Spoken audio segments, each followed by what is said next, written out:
Well, what is up, everybody, and happy holidays as we are in it. It is going down. Bowl season, we got basketball, we got the NFL. And let's start with the basketball. The Lobos started conference play early December. Yes, it's a weird year, but 2-0, a really good start. And especially when you look at San Diego State and Utah State, the teams that we expect to compete in the conference also went 2-0. It's a pretty darn good week for the Lobo men.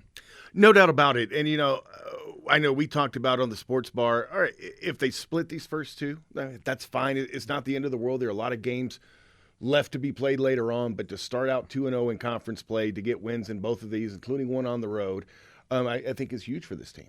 And this is a squad, and we've watched the last few years.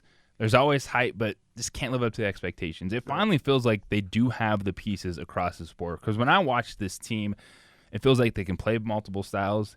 Even when they might not be playing their best, they're still going to be in games to compete. And I think that's a huge quality of a good basketball team, is that really no matter the style or how you're playing, you're going to make it a game. And I think this Lobo team has a bit of that. I'm with you on that. I think you saw that in the Wyoming game on Saturday when, a couple of things. I thought Wyoming did a really good job game planning for Jaquan Lyle. He was also off on his shot a little bit as well. But on a night when your top scorer, your leader, is struggling a bit, is being shut down, you had Manigault off the bench step up. Bragg with another huge game, with another double-double. You had guys stepping up.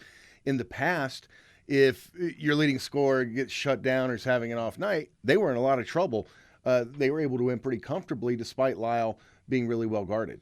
Of course, it's a quiet week with finals for the men, but Saturday it's New Mexico State and the chance for the Lobos to start a streak of their own. Now, the Aggies are going to try to muck it up, slow it down, be a physical game. It's going to be a close ball game, but this is a huge opportunity for New Mexico, Paul Ware, to go 2-0 against the Aggies and try to start their streak of their own after breaking the 5-game losing streak. Absolutely, and I think they have a really good chance to do it. I know the Aggies are down a couple of players with injuries, but they've had their share of struggles. They've already lost 5 games. I believe that's all they lost all of last season.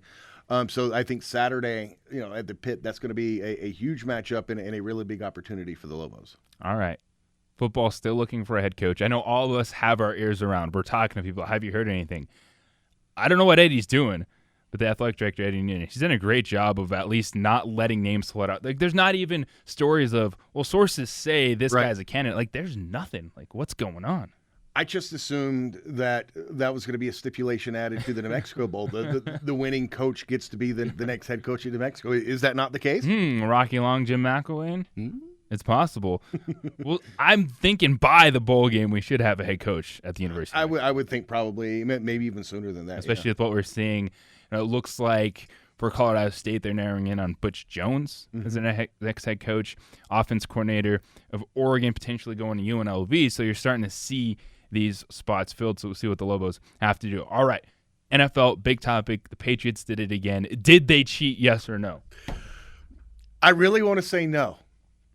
However, how can one team continue to get caught up in these things? If this were the Lions we were talking about that was doing a little documentary short for their website and this happened, we probably wouldn't think twice about it. But it's the Patriots. And when you continue to find yourself in these situations, whether it's Deflategate, Spygate, name your gate, there's probably a little more to it than that. I'd love to say, nope, it was totally innocent, and it may well have been in the end. It's the Patriots. You have to assume, yes, they knew exactly what they were doing. They could show me the video, and it could be like a holiday party, and I'd still 100% believe they cheated. Patriots did it, 110%. They cheated. Check out Carlisle Trio by Tel Sports Bar, 3 to 7 Monday through Friday. Of course, opening drive, 7 to 10 a.m. You can check us out on ProView Networks as well. And your weekly Benchwarmers code word is jingle. Text ROBE, yes, ROBE, R-O-B-E, to 62582 for a chance to win a Lazy One woman's robe.